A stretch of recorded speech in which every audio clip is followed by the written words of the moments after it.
in space are totally... This is a vintage scene from the very first Doctor Who program entitled An Unearthly Child. William Hartnell was the first actor to play the Doctor, a strange being from the planet Gallifrey. You don't understand, so you find excuses. Illusions indeed. You say you can't fit an enormous building into one of your smaller sitting rooms? No. But you've discovered television, haven't you? Yes. Then by showing an enormous building on your television screen, you can do what seemed impossible, couldn't you? Oh, yes, Alaska. Not quite yet. I can see by your face that you're not certain you don't understand. I knew you wouldn't, never mind. The program series was titled Doctor Who, but no one would ever really learn the name of the central character. He was known only as the Doctor. Oh, Dr. Norman. Hey, Dr. Who. No one had any idea that what had been... All right, you good? Yep, thank And then you. to get out of it, when K again. Okay.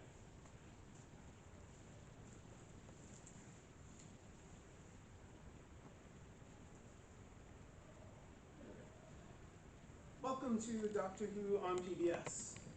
How many of you... Microphone. Hey, better. How many of you discovered Doctor Who on PBS?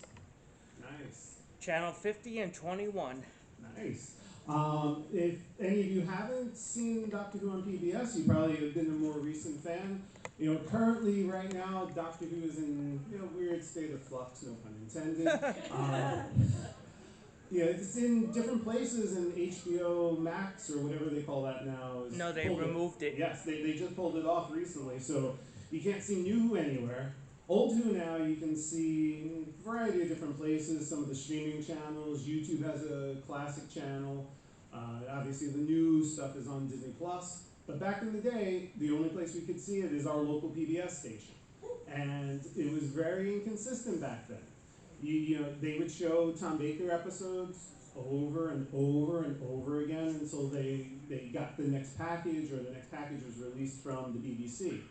So I'm sure most of you probably saw the Tom Baker episodes multiple times. But that was basically the first time the American public saw Doctor Who. It was on in other stations like WOR, which was a syndicated station.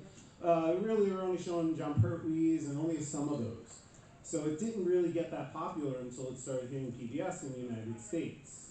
Obviously in the other countries, Canada, Australia, UK, they were pretty popular. But in the United States, it didn't get a foot in there until PBS. And PBS was a great outlet for it because, as you know, Doctor Who should never have commercials. So, the early ones, they used to have commercials in there. They had the legendary Howard Da Silva narrations, which would give you spoilers before the episode, during the episode, at the end of the episode, because they thought the American public wasn't smart enough to understand what the show was, so they really had to spoon feed it. So eventually they kind of gotten rid of all that, and we had the actual episodes. But even that was inconsistent. Some channels used to play them out of order. Some of them wouldn't even play it, not even the stories out of order. They would play the actual episodes out of order because they just didn't know. They're like, oh, that's episode 3, that's fine, that can come before 2. And it's like, we don't even need to finish that story, we can go to another one. So there was a lot of things that were good and bad with it. One of the bad things at the time was pledge drives. Because Doctor Who was not cheap. BBC did not say, hey, here, you get that for almost nothing. It wasn't a very expensive show, but it also brought in a lot of money for PBS because it was such a big thing for the fandom that they decided, that it was important enough that they would get enough money to buy episodes, but then also pay for other shows too. And at the time, I'm sure all of you hated the pledge drives. It was like, oh, you're interrupting my show. For me now, I love that stuff because we can all see the episodes. You can download them, you can buy them every which way. The PBS stuff, that's gold to me because that's a snapshot of the United States fandom, which is kind of overlooked in England. There's no documentaries about the Doctor Who in the United States. There's very little written except for the Red, White, and Who book, which is an amazing book. If you guys don't have that, it's like super thick, like phone book thick. It's everything about the United States fandom, how Doctor Who started. If you want to do a deep dive, definitely get a copy of that. Yes. The upside of the pledge drive, some people got to speak to the doctors and the other actors helping them with the drive. Yes, that's one of the things that I like. I search out different, sometimes I get videotapes, I get stuff online. I'm trying to collect as much footage from across the country because, as he was saying, John Nathan Turner, who was the producer of Doctor Who in the 80s, he saw the United States as a huge open market for Doctor Who. So one of his things would be he would send the stars of the show to do different events, do pledge drives. Sylvester McCoy got hired in less than a week. He was flown over here for his first convention. Not even that he filmed anything. He actually just was like, okay, you got the job. Go fly to the United States. And there's actually some footage of him from that time where they're asking him like, oh, what's your opinions on Doctor Who? How are you going to play it? And he's like, I don't know. I just got the job. So there was a lot of push for the United States through PBS. And honestly, I don't know how far how far the show would have gotten in the 80s without PBS, because it was funding a lot of it.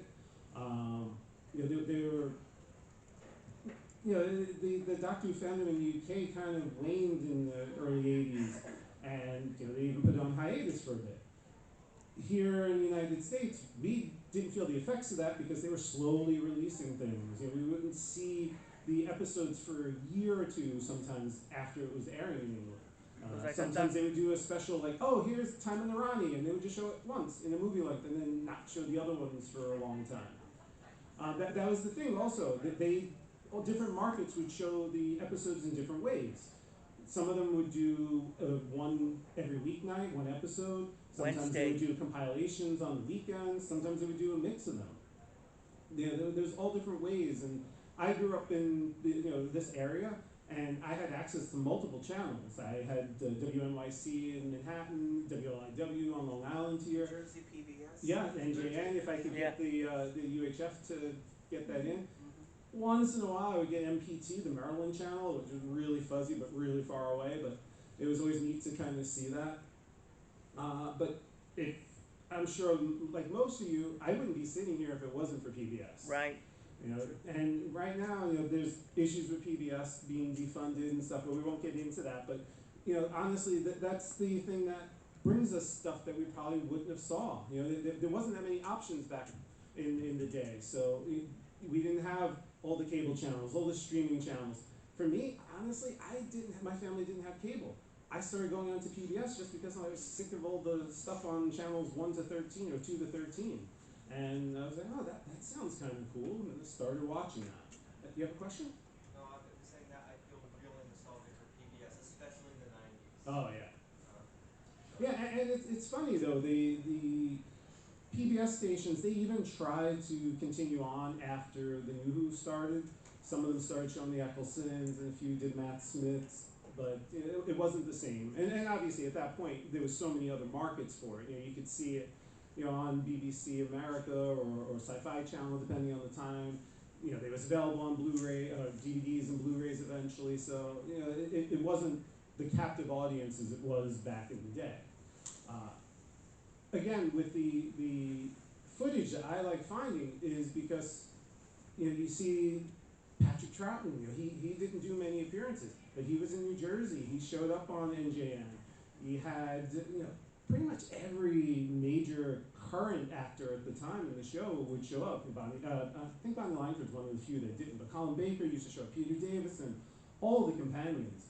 And a lot of the PBS stations, they would make their own documentaries about the fandom in the area. Some of them would be about the conventions in the area, the local fan clubs. It was very big, but it was all super regional. And luckily, lots and lots of fans decided to record stuff. And lots and lots of them have digitized them and put them online. It's hard to find some of them. I've been trying to collect things from everywhere. Some people have sent me VHSs that I'll convert to digital, and then I have a YouTube channel called Doctor Who Order. So it's Doctor Who and Hoarder put together because that's kind of what I am. So anything I find from other people, I do post on there. So if you guys want to check that out. We're going to be going through a few different clips that I like. All different parts of the country. You'll see different hosts and stuff. Also, I wanted to show you some parts of the pledge breaks, because one of the things with the pledge breaks is they also had merchandise. Some of it was exclusive to PBS. Some of it was just stuff that was being sold, but in the United States at that time, it was really, really hard to get anything Doctor Who. So even though you had to pledge $75, $100 to PBS, you were getting something that you probably wouldn't see anywhere else.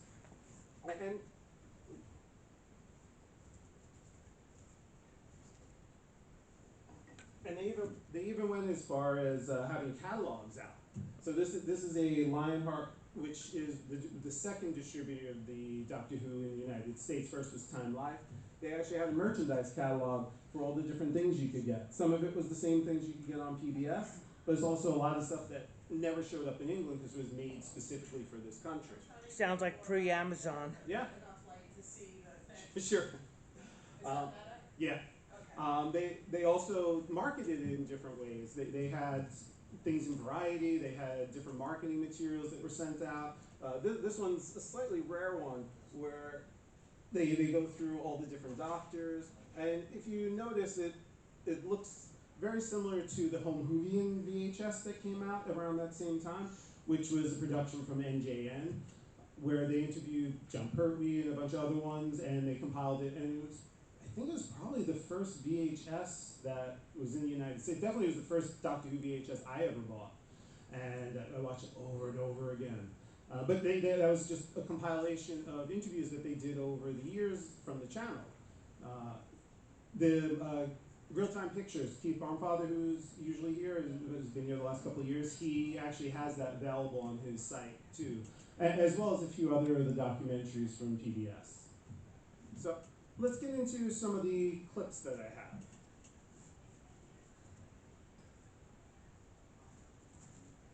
We were talking about how the actors used to show up, and particularly NJN. Here's one of Sylvester McCoy and Sophie Aldred on an NJN pledge drive. And let's see if there's enough to get them out of here. How are we doing there? We've got enough for an arm, perhaps? More phones ring, we'll get some more body out. Here's another phone. We got another arm, perhaps? Here's it. All right, we're getting there. Another phone. If we get another phone to ring, we might.